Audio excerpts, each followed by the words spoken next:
Nah, I'm kidding. Hey guys, welcome back to SIIDA Talk. You're with Naz. That's AQ, guys. Bro, First episode done, bro. done and dusted. Wow. Honestly, and guys, thank you so much for your support, your love, and your feedback. Hope you guys enjoyed it. But you know what? We're gonna make sure that it's better than the last one for sure. 100%. 100%, guys. So, Naz, what are we in for today? Look, today let's just get into me. Get into you. Eh? Whoa. Didn't mean it like that, but anyways. So look, we did make a promise to the audience. Obviously, we've told everyone what SIIDA Talk is. Yes. But who are we behind SIIDA Talk? So Naz, today, guys, Naz going to tell us his story, where he came from, what he's about, and why Naz is Naz. Oh, guys. Naz is Naz because there's a long story behind it, and it starts a little like this. Oh, yes, tell us. Bro, born in 1993. Yep. Campbelltown. Pretty healthy baby, I'd like to say. Yeah. Apart from the pneumonia and the growing pains that I had, which, you know, anyone that's close in my family will tell you about, man. I had everyone up late at night massaging my legs. Yeah, no, seriously, it was an actual thing. This was when you were a baby? This is when I was a baby, yeah. Anything like extravagant happened with the pneumonia? Were you in hospital? Yeah, actually ended up in ICU. Shit. Yeah, life support. Wow. When I was a baby. So big scare for everyone. I obviously don't remember that because I was too young when that happened, course, obviously. Yeah. But Mum obviously explained that to me, what happened. And so apart from pneumonia and growing pains, I felt like, you know, it was pretty normal. Like, you know, happy-go-lucky, easy baby. Mum was saying, you know, you leave me anywhere and, you know, come back and I'd still be there. I hope so. Yeah, fuck. I don't know why she left me there in the first place, but hey. Anyway. I'll ask her that when she gets back from overseas. Parents have been together. There's obviously, you know, rough patches and hard patches that everyone goes through, but the resilience of their relationship, it's one to be admired, definitely. Definitely taught me a lot of things. My dad is very structured, very strict, very, you know, always pushing us to be better than what we are. Even if, you know, you break barriers and hit another level, yeah, okay, sweet, you can do better. Yeah. You know, and I guess that's where a lot of my work ethic comes from, because Dad's always been working. Like, anytime you ever see my dad, he's always working. Like, if it's not in the backyard, it's not inside the house, it's at work. You know, he's got the businesses and whatnot. And, I mean, ever since I can remember being a kid, man, my dad would go to work, come home, and then he'd have, like, you know, projects at home that he'd be working on as well. So it was just constant from a young age, and you know what I mean? There's definitely a lot of work ethic that's come from him. Just ongoing, eh? Definitely, bro, definitely. With Mum, I would say she was our saviour. Yeah, okay. So obviously Dad was the hard ass, like, get it done. If you don't get it done, bro, you're not coming inside until you do, kind of thing, you know? Mum was a saviour. She just, you know, make sure we're fed, clothed. I mean, like, that's obviously essentials as a parent. But, you know, like, in the era that we grew up in, things were hard. Things weren't easy, you know? No, like, it wasn't, man. Yeah, exactly. Especially for ethnic parents, bro. Like, they came from overseas. Both my parents were born in Fiji. Yep. So they came here to give a better life for themselves and for their kids. For their kids. In saying that, I've got two brothers. Yep. An older and a younger. My older brother, he's taught me a lot of life lessons. He saved my ass a fair few times. Like, I remember there was a time where my mum was calling me and she's like, "You haven't been home in 3 days. Get home now." And I turn and look to my mate, and we're in another state, and I'm like, "Bro, I got to get home." How the fuck are you gonna get home from another state? I called my brother. I was like, "Hey, Zoe." It's like, "Yeah." I'm like, "Mum wants me home." He's like, "Come home." I'm like, "Bro, I'm in Queensland." He's saved me a fair few times, so thank you for that, bro. Shout out to older bro. My younger brother, he's been more of a pain in the ass. Yeah, as they are. You know, gets away with everything. You know, lives a dream. Yeah. Nah. He's honestly he's very much like my dad. Very structured, very to the point. He's very driven. How do you feel about being the middle child? Bro, honestly, the little one, he's loved, he's the baby. The older one is, the firstborn. So obviously, our first baby. The middle one, bro, who's that?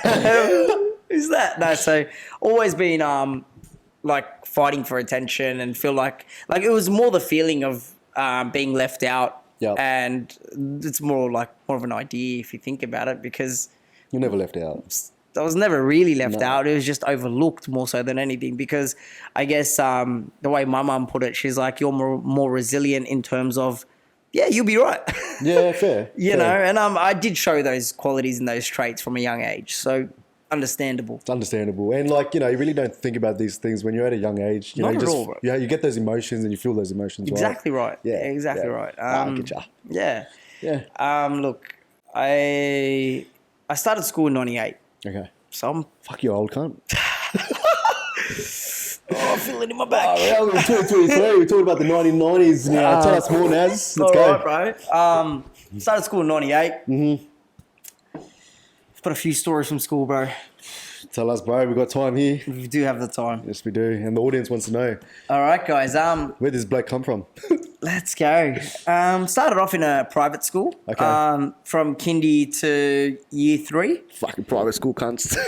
No kidding. Bro, we're all. It's a secret society, bro. If you're not in it, you're not in it. That's it. But tell us, yeah. So, anyways, I started school in 98. Yeah. Year 1, bro. It wasn't extravagant. It wasn't something that was, but it still sits with me. So I feel the need to share it.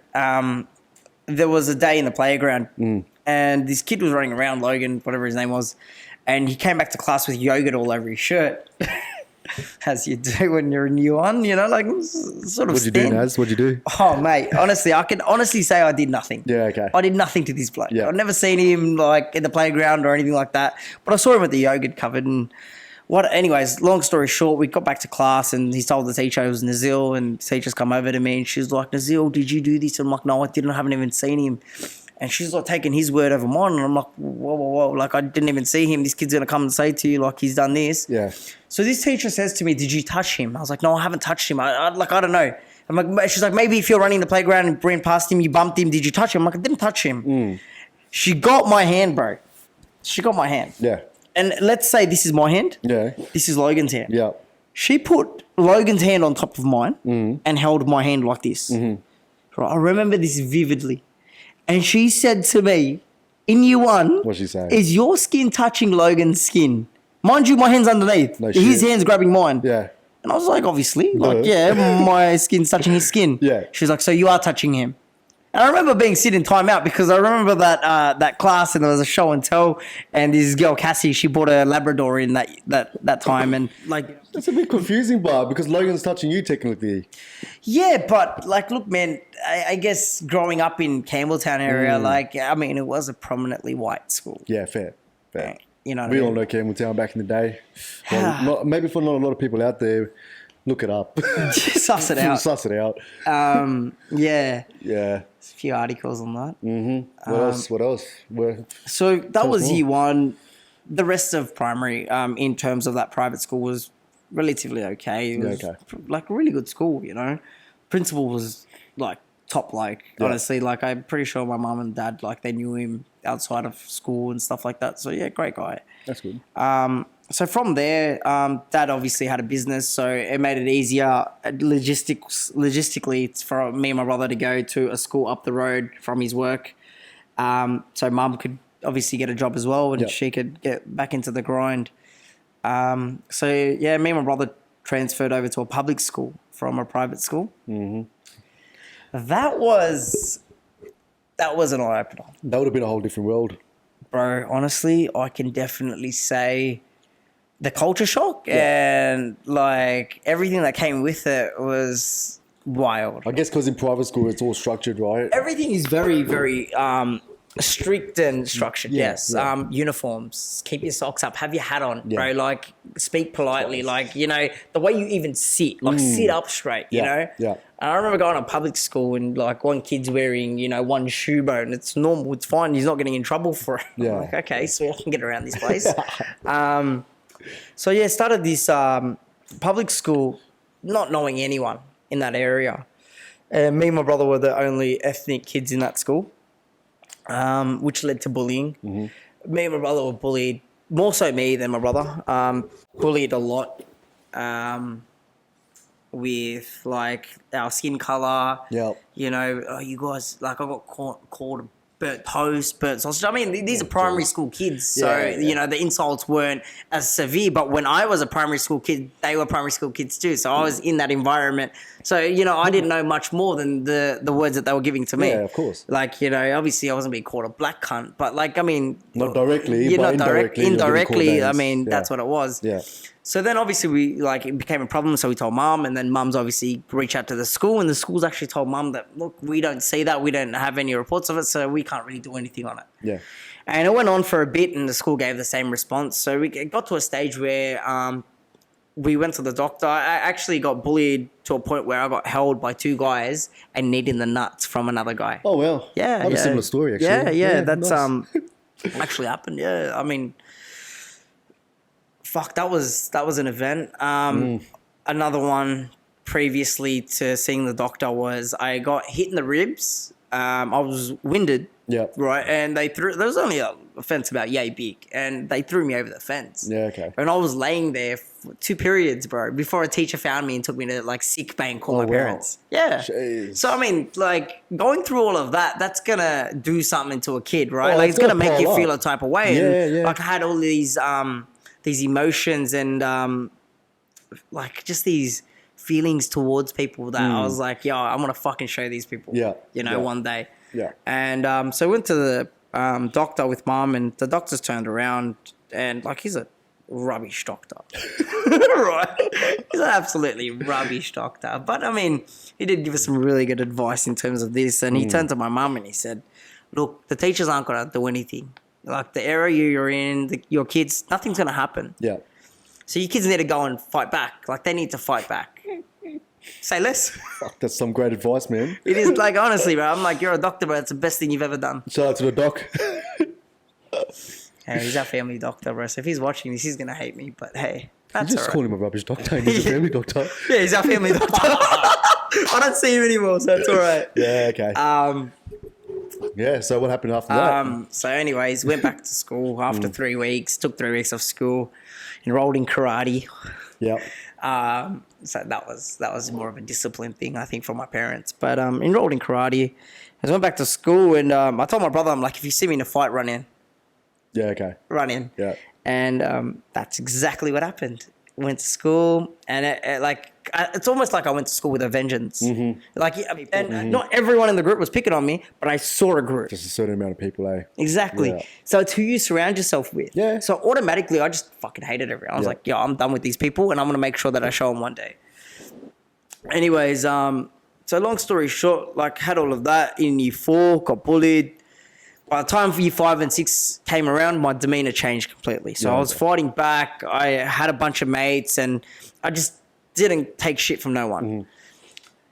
And I think I took that too left wing, because when I came to high school, it was like I was leaving primary, and I remember my teachers, 3 teachers, pulling me up in front of the whole year, and they were like, Naz, Nazil, what high school are you going to? I said the high school that I was going to, and they were like, you won't last a year there. Yeah, okay. You know, you will not last a year there, bro. She was wrong. Yeah. I lasted a year and a half before I got expelled. So, yeah. So she knows who she is. Yeah. That teacher, she said that to me. She was like, you're not going to make it past year 7. I guess it's negative motivation. Oh, honestly, bro, like, it really, really fueled me to make it past year 7. Nice. Well, you did it. I'm halfway through year 8 before I got expelled, so that was pretty good. So yeah, definitely, started changing who I was as a person and how I'd carry myself around people. Just stopped taking shit. So obviously got expelled, and then when I got expelled, I started another private school closer to my dad's business. Just made it easier logistically. And yeah, so basically saw out the rest of my high school just as a regular student trying to fit in. Had like really good mates, still mates with them today, some of my best mates today. Yep. And so yeah, like high school kind of just like it leveled out towards the end, year 12. In terms of that, while I had high school running all in the background, we were very big on soccer. And I want to share a bit of a story that's kind of changed my life and who I am as a person in terms of that was all schooling and what happened here.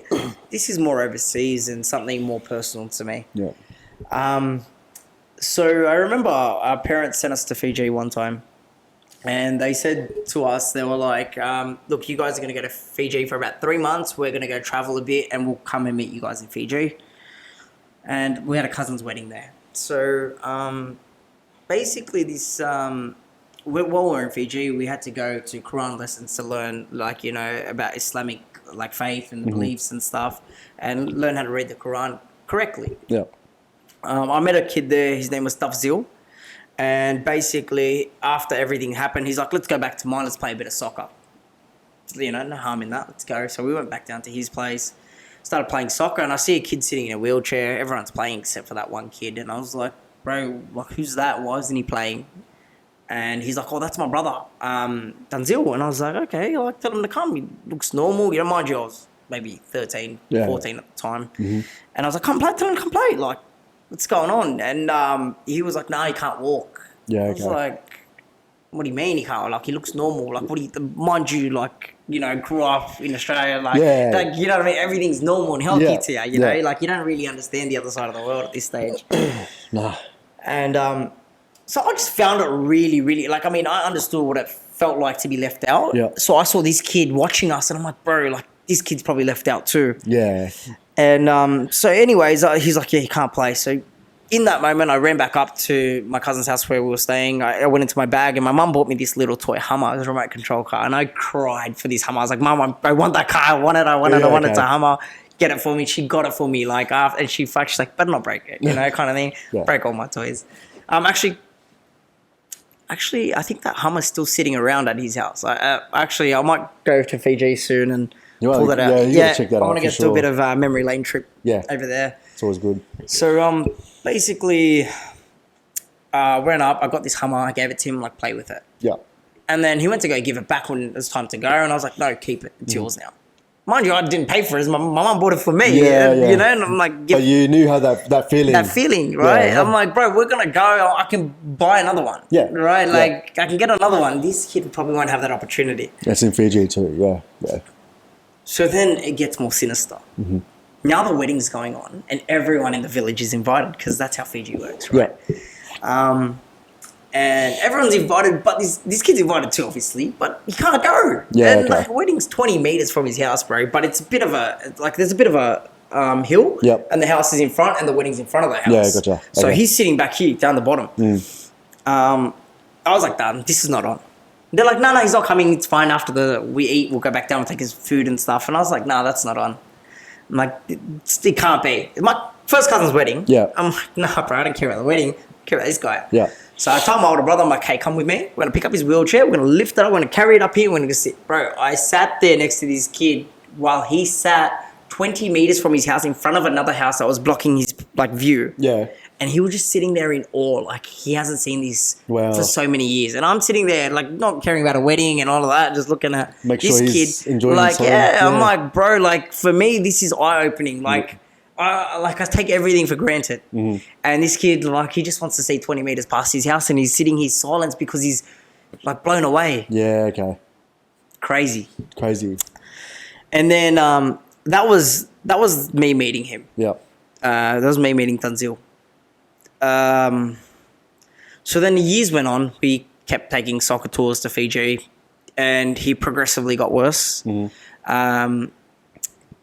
Every time we went, I made a point to go see him. Yeah. He was just ecstatic to see me every time. Assalamu alaikum, bhaiya, like, how are you? And, you know, it was something that I looked forward to go to Fiji to see him because it was just a connection that I had with him that sat with me. Bro. It was a very special connection. Yeah.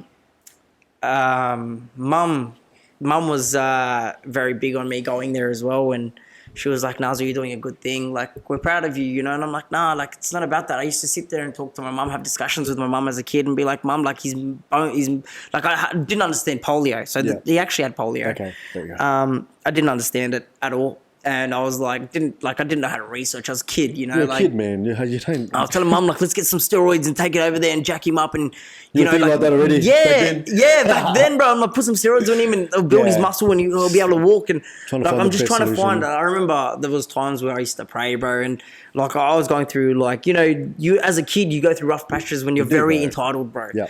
And it comes from entitlement. But I used to pray at times, bro, when I was really sad that, like, God take my life and give my life to him, bro. Like, make him walk, you know what I mean? Yeah, like, yeah. give it to him. And I just really felt for him. And anyways, that went on. It went on for a period of time and it just got really bad. And the last time I saw him was we went to Fiji and we rocked up to his house and I didn't expect it to be this bad, but we walked in and he was just skin and bones, shriveled up. Okay. It was, sorry, That would have been difficult. it was hard to see, bro. Especially from when I saw him, like when he was 12 or 11 years old and he was like a normal boy. To see him like that, and it just progressively got Over worse, and time, I just witnessed it, bro. Yeah.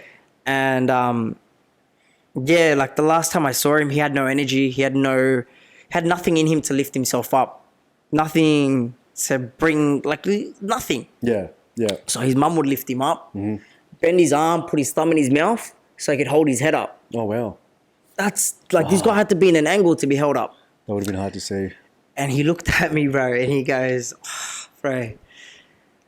He goes, like, with the thumb in his mouth, he's like, Assalamu alaikum, bhaiya, bro. And honestly, like, bro, I'm telling you, that moment, Yeah. like, it real messed me up, eh? Like, Oh, I can imagine, bro.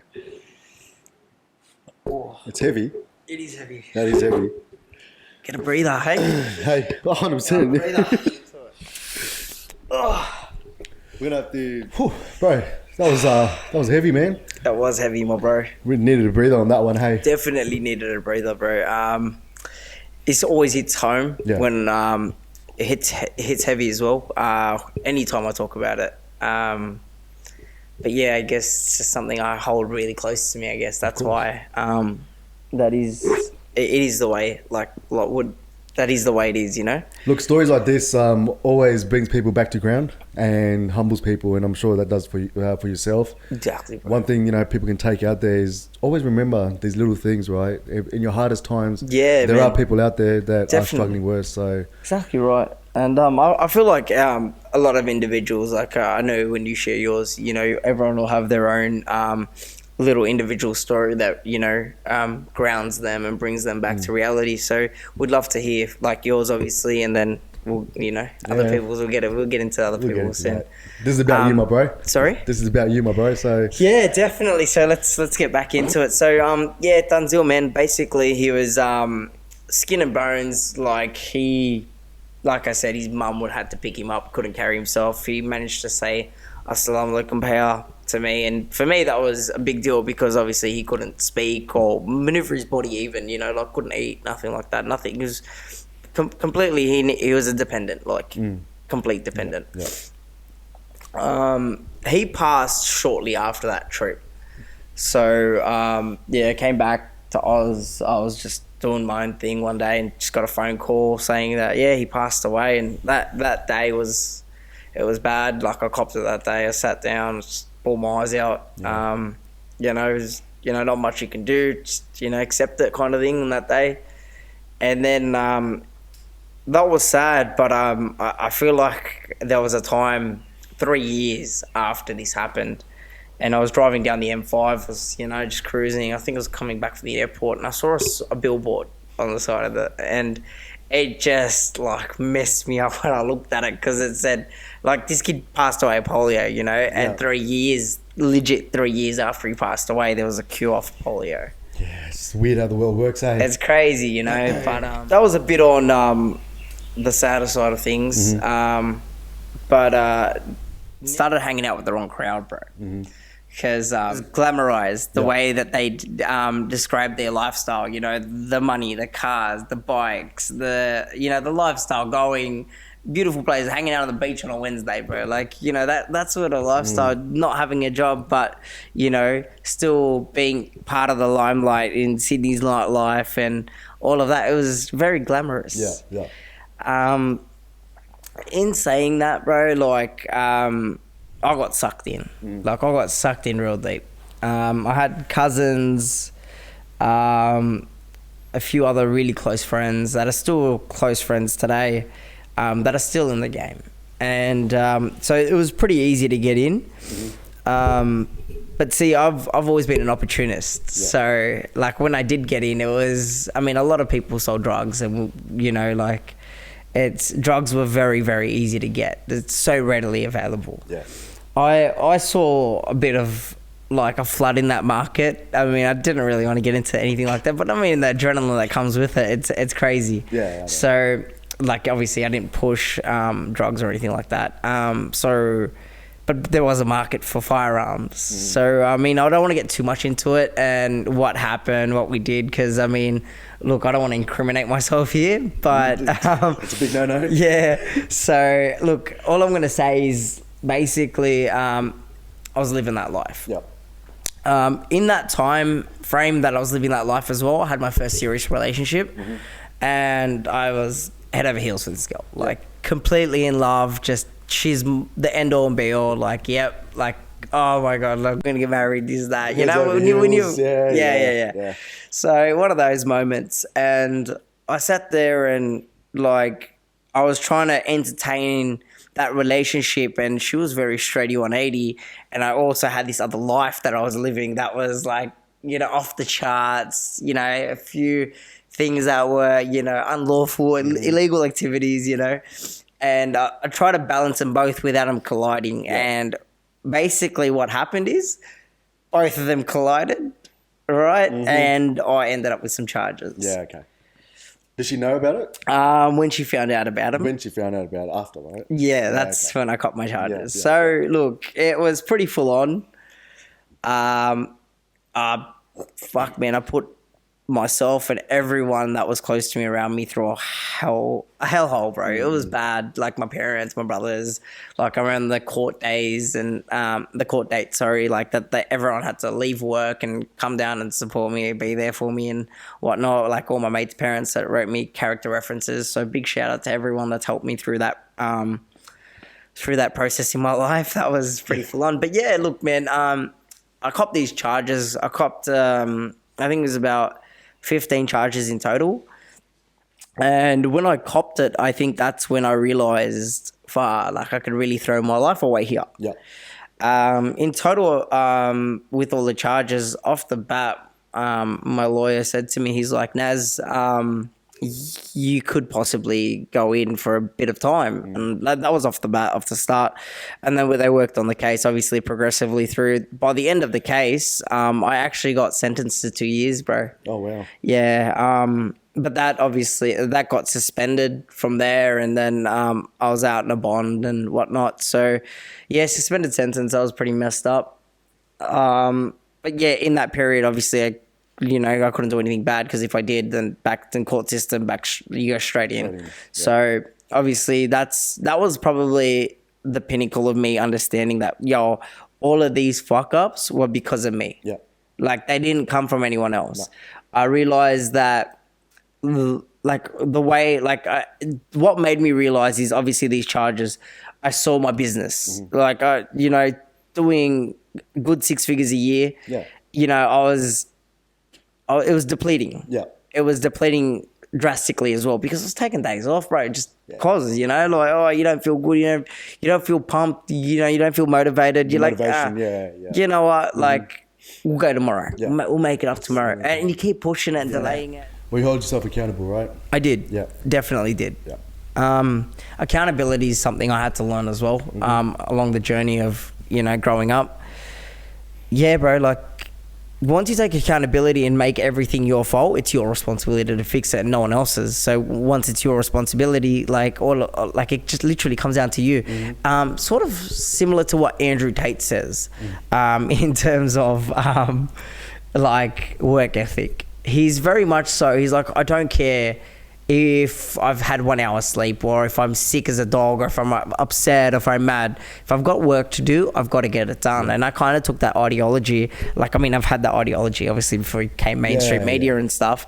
And like, I had that very similar or same ideology, and I implemented that in my life. So I knew the work that needed to be done, and I just implemented it. Like, times I had to go to the gym, I went to the gym.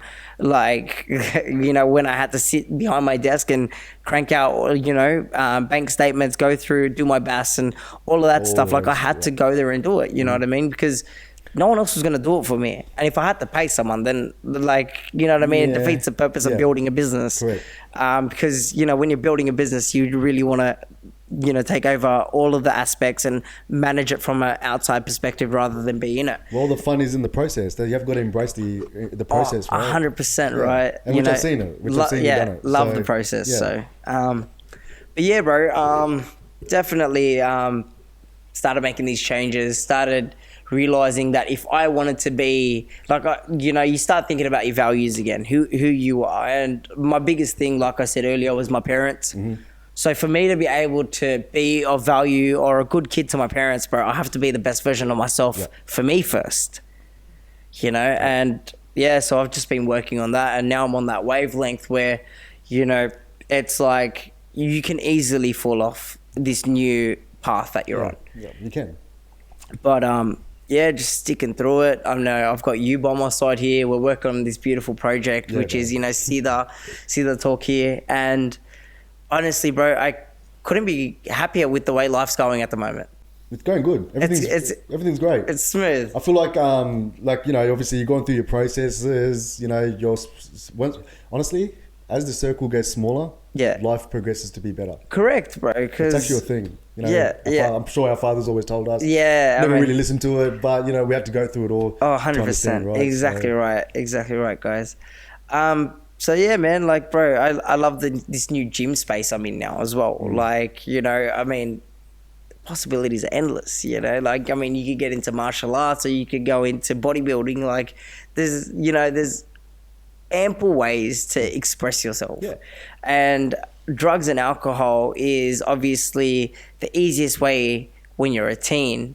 But if we can change the ideology that, hey, look, instead of going out and getting fucked up, like, let's go out and you know, let's go to the beach, you know, let's build a, you know, build a sandcastle. Okay.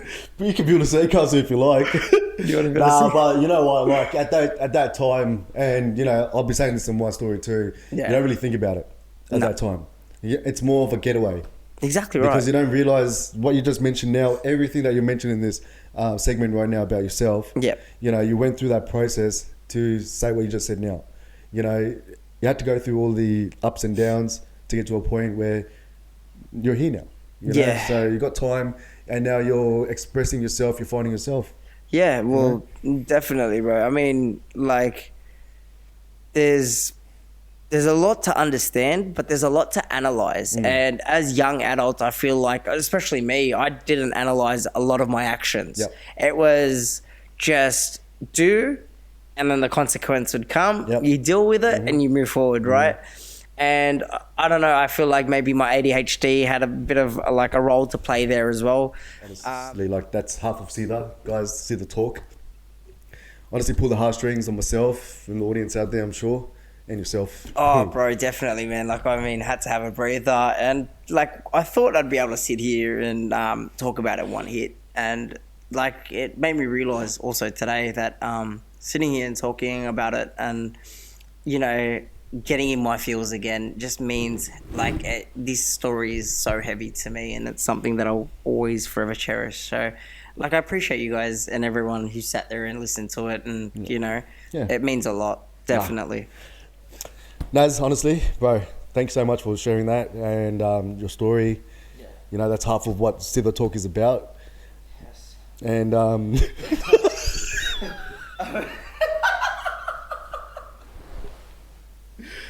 yes. Fuck. Oh, Naz, bro, honestly, thanks so much for sharing that.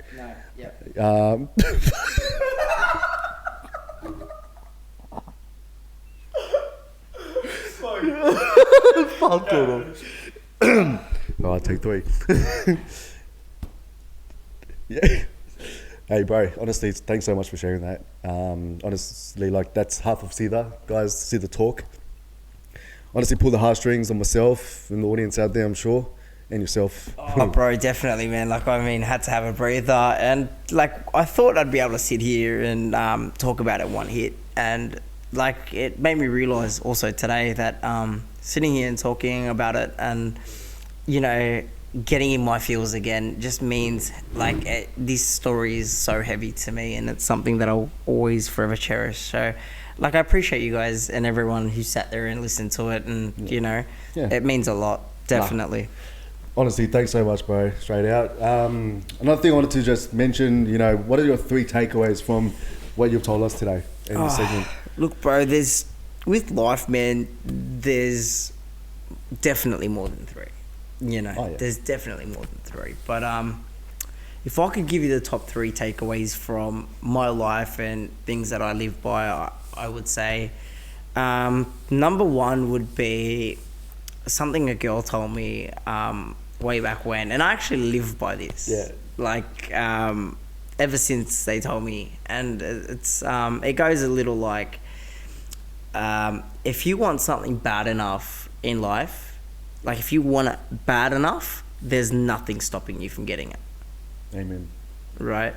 I've implemented that in a lot of my thought processes when I'm like, yo, how bad do I want this? Like, if I'm working, or if it's a new project, I'm like, yo, like, obviously I go through that question. I'm like, how bad do I want it? If I want it that bad, bro, I make it a thing. And I think that, like, it aligns with work ethic, that statement. I've seen that. Thank you, bro. Yeah, I mean, you've seen the amount of work that we both put into this, you know, like, I see the hours that you're putting in is substantial, bro, including the drives and stuff. So thank you for that as well, bro. But I believe in this product and I believe in this. So, yeah, you know, we're trying to make a movement. So, beautiful, guys. Yeah. Beautiful. Look, the second thing is, when you do something, right, whatever it may be, give you 100%, right? And I mean, I did that on both sides of the ball, like about both sides of the court. Sorry, when I was partying, sent it 100%.